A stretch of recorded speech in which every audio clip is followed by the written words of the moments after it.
자, 이 강좌의 결론 제품인데, 희곡이라고 하는 것은 연극의 대본을 희곡이라고 하는 거야, 그렇지? 원래 희곡은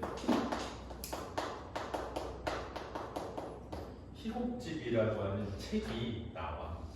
그 사람들이 연극을 보러 가기도 하지만 희곡집을 사서 읽기도 해.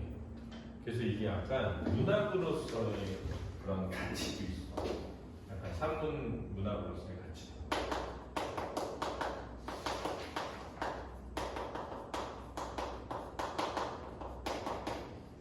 근데 사실은 이제 영화의 대본은 시나리오인데 시나리오 집을 우리가 사서 잘 읽진 않아. 이건 문학으로서의 가치보다는 그냥 영화로서 그냥 보는 용도고 배우들만 이제 받아서 이렇게 읽지 그걸 책으로 내진 않는데 최근에는 시나리오도 발간하기는 해. 근데 보통은 그 영화를 되게 좋아하는 사람들이 기념품처럼 소장품처럼 굿즈처럼 구입하지 문학으로서의 가치가 있진 않아. 그래서 약간 다르다 시나리오가. 근데 이제 막이라는 게 있어. 막과 장이 있거든.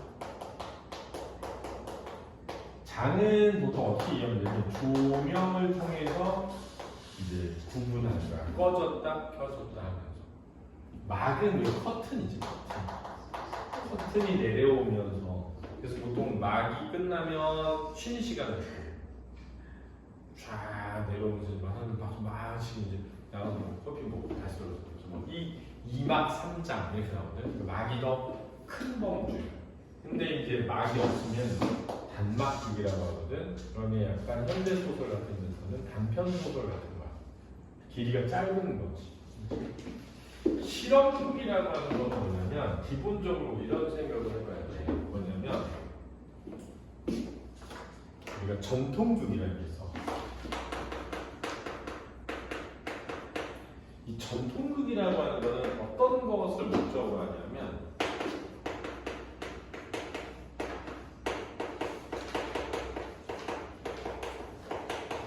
몰입을 통한 카타르시스를 목적으로 한다라는 거예요. 이렇게. 그러면 몰입이라는 건 뭐냐면 저게 진짜 같아요. 야, 저 연극이 지금 진짜 어떤 일이 일어난다고 느끼면서 막 손에 땀을 쥐면서 긴장하면서 보는 거거든요. 그러니까 이게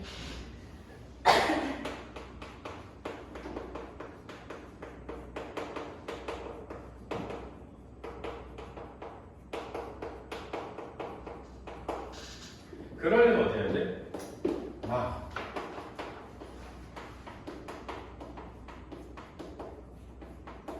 무대장치도 뭐 화려하게 만들고 그래도 막 보면 진짜 어떤 오페라 같은 거 보면 막 진짜 코끼리가 등장하는 막 뒤에 화려하게 막 3층에서 사람 진짜 뛰어내리는 것처럼 연출해가지고 오 이렇게 하고 지금 예전에 봤던 오페라 이런 거 보면 막끝날에 그 공연하는 공연장에서 사고가 일어나는 건데 샹들리에가 떨어지는 거거든.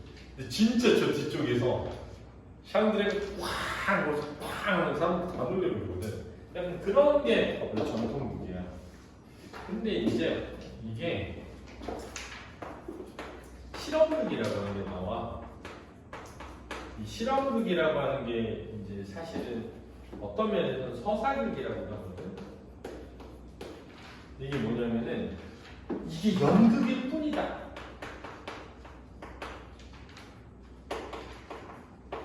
이라는 걸 보여줘. 그러니까 불을 안 끄고 막 소품을 옮기기도 하고 심지어는 막 무대장치도 없어. 그냥 여기는 궁궐이네. 아무것도 없어.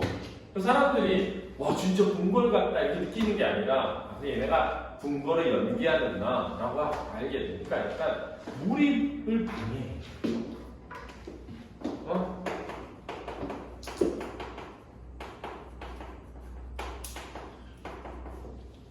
이 몰입을 방해하는 것 중에 대표적인 게 뭐냐면 관객에게 말할 거.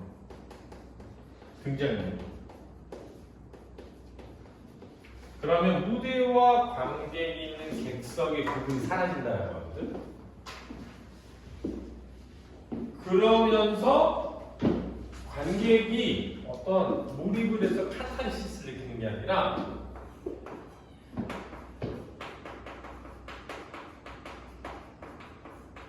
비판적 사고를 하게 해. 그래서 이 연극은 지금 우리 사회에 어떤 모습을 보여주고 있는 거야.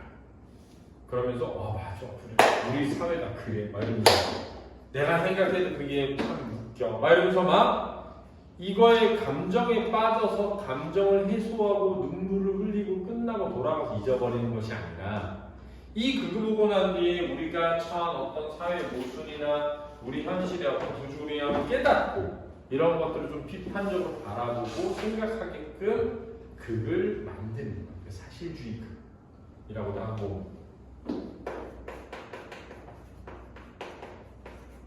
실험극이라고도 하고 서사극이라고도 한다. 이름은 좀 다양하게 나와. 이제 얘가 그런. 근데 희곡 말고 희극적이라고 하는 것은 뭐냐면 웃음을 유발하는 거야. 그렇지? 이 비판적이라고 하는데 현대 사회의 모습을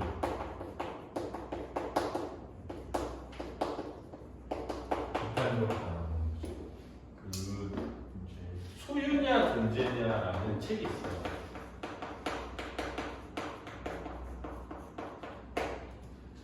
우리가 이제 실존의 양식이라고 그러거든. 소유적 실존 양식과 존재적 실존 양식이 있다라고 해. 소유적 실존 양식이라는 건 내가 무엇을 소유함으로써 자신의 실존을 증명하는 거야. 그래서 예를 들어 안진우 그러면 안진우는 차가 뭐고 집이 몇 평이고 집이 자가인지 전세인지 월세인지 이런 걸로 그 사람의 존재 가치를 평가하는 거야. 이게 소유적 실존 양식이라 해. 근데 소유적 실존 양식이라는 것도 가능해. 근데 그 소유적 실존 양식은 끝이 없다고 봐요. 욕심은 끝이 없는 거지. 채워지지 않는 거지. 그래서 존재적 실존 양식이라는 건 뭐냐면 내가 어떤 가방을 매느냐, 어떤 옷을 입느냐, 어떤 차를 모느냐가 아니라 그냥 나라는 인간이 어떤 사람이냐. 근데 그걸 무엇으로 채울 수 있느냐라고 할 때 흔히 말하는 것이 지식, 그다음에 문화적 소양, 그다음에 책을 많이 읽어서 알게 되는 것이 많은 것, 따뜻한 마음씨, 사람과의 관계 이런 것들을 채워야 한다는 거야. 근데 그러다 보니까 이제 예를 들면 결혼이라고 하는 건 사실은 굉장히 그런 내용이 있잖아. 약간 결혼의 조건으로 아파트 임명 그냥 혼수를 얼마를 해올 수 있냐 이런 거. 그러니까 이제 선생님도 좀 한참 전에 결혼 정보회사에 돈을 내서 등록하진 않고 그냥 그 이름만 올려놓은 적 있어. 정보만 올려놓은 거지. 근데 그때 선생님이 결혼했을 때였거든. 근데 재혼하고 싶어서가 아니라 소설을 쓰고 싶어서 소설. 약간 그런 거 관련된 소설을 쓰고 싶어가지고 정보를 얻고 싶어가지고 올려놨었단 말이야. 근데 이제 내가 올린 거는 이제 그 두 군데 올렸는데 외국인 소개해줘. 내가 그때 소설 쓰고 싶었던 게 그런 내용이었어. 외국인과 결혼을 하게 된 한 남자 얘기였어. 그러니까 줄거리는 뭐냐면 동생이 결혼을 못해서 형이 동생한테 추천을 해서 이제 그 정보 업체에다 돈을 올려가지고 정보를 올리고 돈을 냈는데 동생이 사망한 거야. 교통사고 내용. 내가 쓴 소설이야. 근데 취소가 안 되는 거야. 무슨 말인지 알겠어? 그게 이제 환불이 안 되는 거야. 그래서 부인이 남편처럼 그냥 자기 놀러 가는 셈 치고 비행기랑 다 끊어놨으니까 이름 변경만 해서 가서 놀다 오라고 한 거야. 부인이. 그래가지고 이 남자가 그냥 놀러 나간 거야. 그 갔는데 그 업체에서 꼭 사람이 맞아야 돼서 다 아니까 그냥 앉아있다가 가라고. 왜냐면 그래야 그쪽 여자한테 돈이 지급된다. 무슨 말인지 알겠지? 안 그러면 그 여자한테 돈이 지급이 안 되니까 그 여자는 진짜 생계에 문제가 있다. 그래서 이제 그냥 간 거야. 그랬는데 거기서 사랑하게 되는 거야. 내용을 그렇게 잡은 거야. 진짜 사랑을 깨닫게 된 거야. 순수한 베트남 전인을 만나서 이 속세에 물든 이 부인은 막 되게 부잣집에 그 회장의 딸이고 나는 그 집에 대리사처럼 들어갔어. 근데 부인이 막 못된 사람은 아니야. 그러나 되게 냉정한 사람. 그래서 진짜 사랑이 뭔지 모른 채 그냥 살아오면서 그냥 거기에 순응하고 그냥 받아들이는 한 남자가 우연한 기회에 누군가를 좋아하게 되는 그런 거거든. 근데 그거 하면서 내가 생각했던 게 결혼이란 무엇인가? 결혼의 조건에서 제일 중요한 게 뭐지? 결국은 사랑하는 마음이잖아. 근데 이 남자가 이제 결국은 거기서 바람을 막 피운 게 아니고 그 남자가 위로가 된 거야, 이 여자로부터. 진짜 살면서 자기가 느껴보지 못한 배려와 따뜻한 마음과 위로를 갖게 된 거야. 성관계를 하지도 않았어. 왜냐면 어차피 난 누구 만나고 결혼할 수 없잖아. 근데 그 여자의 그런 상황과 이런 거를 듣고 마음씨를 듣고 물론 얼굴도 봤겠지만 거기서 이제 감동을 받아서 결혼할 때 주는 축의금 같은 돈을 그냥 주기로 한 거야. 어차피 돈 다 내놨으니까 받을 수 있는 돈이 얼마 안 돼. 30%야. 근데 그 여자한테 가는 게 아니야 또. 그럼 그냥 차라리 그 여자한테 가도록 해주고 오기 위해서 한 거야. 그리고 이 남자 한국으로 와. 근데 이 여자가 너무 그게 고마워서 이 남자를 찾아 한국으로 오는 얘기거든. 이제 그걸 하고 싶어서 내가 이렇게 올렸어. 가라. 근데 웃긴 게 그걸 올릴 때 학력, 지금 집, 연봉 이런 거 다 올리게 됐어. 나이. 그래서 다 올렸더니 나이가 많이 깎였어. 점수가 많이 깎였는데 굉장히 높은 등급이 나오는 거야. 연봉이 세니까. 그리고 전화가 엄청 오는 거야. 전화가. 그러니까 진짜 사람이 그걸로 이게 지금 한국 사람이 없어. 그지? 그러니까 진짜. 그러니까 보통 이제 그냥 순매출 기준으로 해서 한 5억이 넘잖아. 그럼 성실 세금 납부자가 되거든. 그러면은 보통 세금을 한 1억을 내. 지금 한 1억 낸단 말이야. 그러니까 완전 등급이 높은 거지. 그러니까 막 전화 와가지고 막 그냥 한 번만 만나보라고. 근데 이게 뭐라고 일꾼합이라고 할 수는 없잖아. 소설 쓰려고 하는 거지만 그냥 뭐 물어보는 거 계속 얼마나 내야 되냐, 뭐 얼마나 가질 수 있냐. 아 제가 좀 조심스러워서 이런 거 사기도 많다니 막 이런 거 있잖아. 그래서 막 적은 거지. 그래서 그 정보를 바탕으로 현실성 있게 쓴 것이. 이게 본 사람들은 재밌다 했어. 너무 재밌다. 그러나 발간하지는 않았기 때문에 그런 내용을 약간 유사하다. 그래서 소유와 본소유의 본질이 뭐냐, 그리고 진정상이란 뭐냐. 특별한 문제장치가 없다. 이해되지? 왜? 이게 와 이거 진짜야 이런 걸 보여주려는 연극이 아닌 거야. 그래서 무대와 객수의 기분이 없어서 관객의 말을 거는 거지. 그렇지? 남자가 이야기책을 낭독해. 옛날에 한 사기꾼이 살고 있었습니다. 그는 젊고 잘생겼으나 땡전한 일 없는 빈털털이었습니다. 여기서 중요한 건 뭐야? 젊고 잘생겼다야 땡전한 일 없다야. 어떻게 생각해? 뭐가 중요해? 너한테 그냥 솔직하게. 전자가 중요해, 후자가 중요해? 자, 진짜 젊고 잘생겼는데 돈 한 푼도 없는 남자와 좀 나이가 있고 못생겼지만 돈이 엄청 많은 남자, 누구가 더 호감이 될 것 같아? 후자잖아. 그런 게 있지, 좀 솔직히 있어. 그래서 내가 이게 실험 결과도 내가 봤거든. 근데 어떤 실험이냐면 잘생긴 남자가 뭔가 귀신가 이런 걸 팔러 다니는 거야. 이게 남자들이 많은 회사야. 여자들이 많은 회사야. 여자들이 관심 아무나 안 가져. 진짜. 근데 되게 예쁜 여자가 여자 많은 회사에 귀신가 뭐 허접하고 팔러 다니는 거야. 서로 사줘. 서로 사줘. 그리고 진짜 그래서 여자들은 외모를 안 본다 이게 아니라 여자들은 경제력을 우선시한다. 남자는 외모를 우선시한다. 근데 외모가 괜찮은데 막 되게 어렵고 가난해. 그럼 뭔가 내가 이 여자를 위해서 뭔가 해줄 수 있는 게 있을 것 같은 생각이 드니까 적극적이 되는 거죠. 어느 날 그는 외로워졌으므로 결혼하고 싶어졌습니다. 누구나 젊음의 한 시기에 외로워지기 마련이죠. 그래서 그런지 누구나 결혼한다고들 합니다. 하지만 그 사기꾼에게는 엄청난 고민이 있었습니다. 그 고민이 이렇습니다. 이 세상에 어떤 처녀와 자기 같은 빈털털이 남자 결혼해 줄 리 있겠습니까? 없습니다. 아무도 없다고 생각했습니다. 자, 이게 세태를 드러내는 거야, 그렇지? 현실 세태, 그렇지? 현대 사회의 어떤 모습을 드러내는 거. 그래서 그런지 그는 몹시 절망적인 기분이 들었습니다. 중략, 마침내 그 젊은 사기꾼의 소망은 이루어졌습니다. 정원에 딸린 최고급 전택을 빌릴 수 있었으며 모자, 넥타이, 호사스러운 의복, 그리고 이 건재한 하인까지 빌렸던 것입니다. 근데 이제 일반 이때 맨 앞에 관객에게 빌려 소품을, 그렇지? 직접. 단 조건이 있습니다. 이 전택은 45분 동안만 그가 주인이며 다음엔 되돌리게 합니다. 넥타이는 28분, 모자는 19분 50초. 그 밖에 다른 물건에도 각각 정해진 시간이 있습니다. 그러나 젊은 사기꾼은 매우 만족했습니다. 그래서 즉시 여성 답지를 뒤져 사교란에 주소를 낸 여자에게 전도를 쳤습니다. 여자부터 즉각 답신했습니다. 맞서볼 의향이 있다는 것입니다. 바로 이것은 이쪽이 바라는 바이기도 했습니다. 이쪽은 젊은 사기꾼. 혼자 천전말처럼 왜 아직 안 온다? 다시 책을 낭독한다. 오겠다고 약속한 시간이 벌써 지났습니다.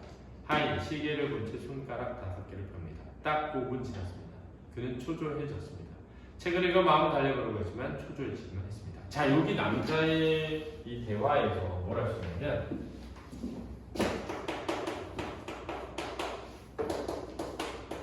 등장인물의 역할과 마치 해설자의 역할을 동시에 구현하는 거야, 그렇지? 지금 이 상황이 무엇인지를 설명하는 역할도 하면서 등장인물의 목소리를 들려요, 그렇지? 근데 이렇게 해설자가 있다는 것은 원래 극에는, 희곡에는 해설이 있긴 하거든? 해설자가 있진 않단 말이야. 해설자가 있으면 마치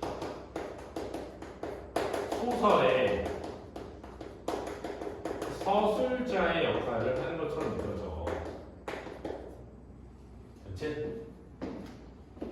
그러기 때문에 얘는 극인데 서사문학, 소설이 서사문학이거든. 서사문학 같은 극이다. 그래서 무슨 극? 서사극이다. 이렇게 얘기하는 거야. 그렇지?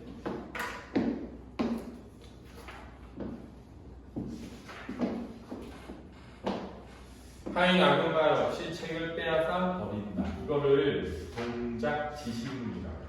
이렇게 동작 지시문. 감정이 전혀 나타나지 않는 기계적인 동작이다. 이 극의 마지막까지 하인의 동작은 그러하다. 반복됨을 보여주고 남자가 항의를 하지 않으면 톡톡하게 자기 회중 시계를 내밀어 보일 뿐이다. 뭐야?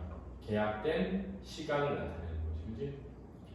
그리고는 남자가 미쳐 수긍도 하기 전에 돌아서더니 빼앗은 물건을 가지고 나간다. 잠시 후에 돌아서서 남자 곁에 도동 자세를 취한다. 자, 여기서 있잖아. 뭘 이해해야 되냐면 우리가 소유하고 있는 모든 것은, 그렇지? 우리가 소유하고 있는 모든 것은 시간이라고 하는 것 안에 종속되어 있다는 거야. 즉 영원함이란 없다 이거야. 알았지? 왜? 결국은 우리도 뭐하게 돼? 죽게 되더라고. 봐봐. 내가 집을 소유했어. 영원히 내 소유일 수가 없어. 이미 내가 살아있는 시간이 삶이라고 하는 것이 시간의 제약이 있기 때문에 모든 소유는 시간의 제약이 있는 거야, 사실. 그러니까 결국은 우리는 내 것이라고 여기는 게 진정한 완전한 내 것이라고 할 수는 없는 거지. 그걸 보여준 거야, 그게서. 알았지? 여봐, 자네는 인정사정도 없는가? 그래서 자네는 그 하인이야, 알았지? 근데 생각해봐, 시간이라는 것은 인정사정이 없지. 그치? 왜? 늘 동일한 속도로 동일하게 지나가 버리잖아. 그래, 참 자네 말을 안 듣는다며 자네 주인께서도 그러시더고. 비련은 느리지요. 하지만 아무것도 묻지 마십시오. 이 아이는 절대 대답하지 않습니다. 난 그걸 잊을 뻔했네. 그러나 저러나 웬일이야. 하인의 회중시계를 들여다본다. 이제 10분째 지나가고 있어. 황금 같은 내 인생이 이 꼴로 그냥 험하게 지나가다니 안타깝지 뭐가. 남자 어떻게 쓰면 좋을지 모르겠다는 듯 남편 부정한 관객석 사이에 어슬렁거리며 왔다 갔다 한다. 자, 무대와 객석의 구분이 없어. 알았지? 남자 한 여성 관객에게 말을 건다. 언뜻 무슨 생각이 떠오르는 듯 미소를 짓고 있다. 왜 난폭한 하인을 그냥 두시죠? 당장 해고하세요. 하인의 나머지 얼굴도 없습니다. 그냥 두시니까 자꾸 빼앗아가잖아요. 빼앗기잖아요. 빼앗기는 건 아닙니다. 내가 돌려주는 것입니다. 왜 빌린 거니까, 그지? 당신은 너무 착하셔요. 글쎄요, 내가 착한지 어쩐지 잘 모르겠습니다만 내 태도 하나만은 분명히 좋다고 봅니다.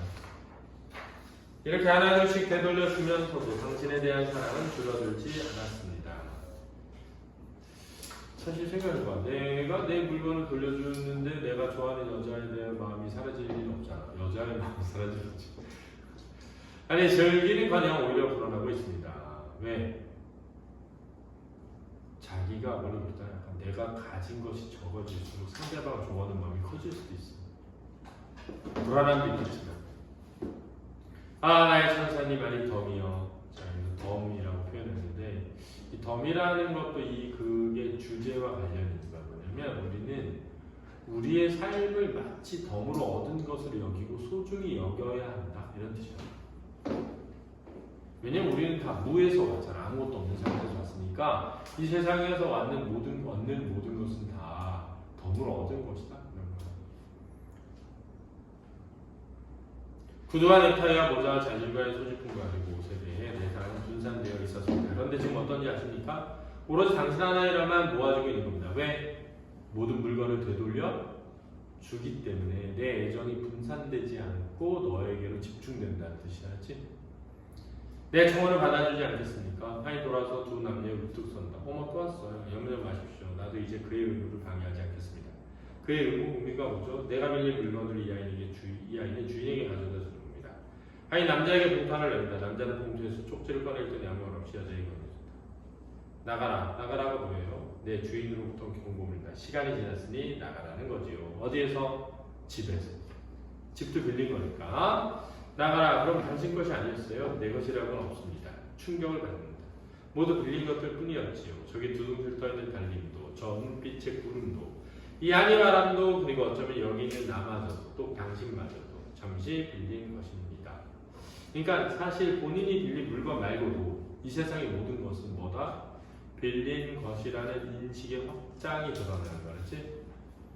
잠시 빌렸다고요? 네, 그렇습니다. 하인 엄청나게 큰 구두 한 짝을 가져오더니 주저앉아 자기 발을 씻는다. 그 구두발로 차낼 듯한 험악한 분위기가 조성됩니다. 결혼해 주십시오. 당신의 빌린 동안에 오직 당신만을 사랑만을 하겠습니다. 라는 거죠. 그래서 어떻게 돼? 여자가 결국은 사기꾼이라고 막 말해. 그리고 떠나려고 해. 그러다가 결국은 다시 돌아와서 사랑을 하게 되는 거거든. 그리고 이 남자는 막 뭐 물건 돌려주면서 관객들한테 가가지고 내가 아까 빌린 넥타이값도 주면서 당신도 결국 이것을 빌린 것이기 때문에 언젠가는 누군가에게 주어야 한다는 얘기를 한단 말이야. 그래서 진정한 사랑이란 사실은 우리의 외부에 있는 어떤 외적 가치가 아니라 서로에 대한 마음이 훨씬 중요하지 않나라는 거지.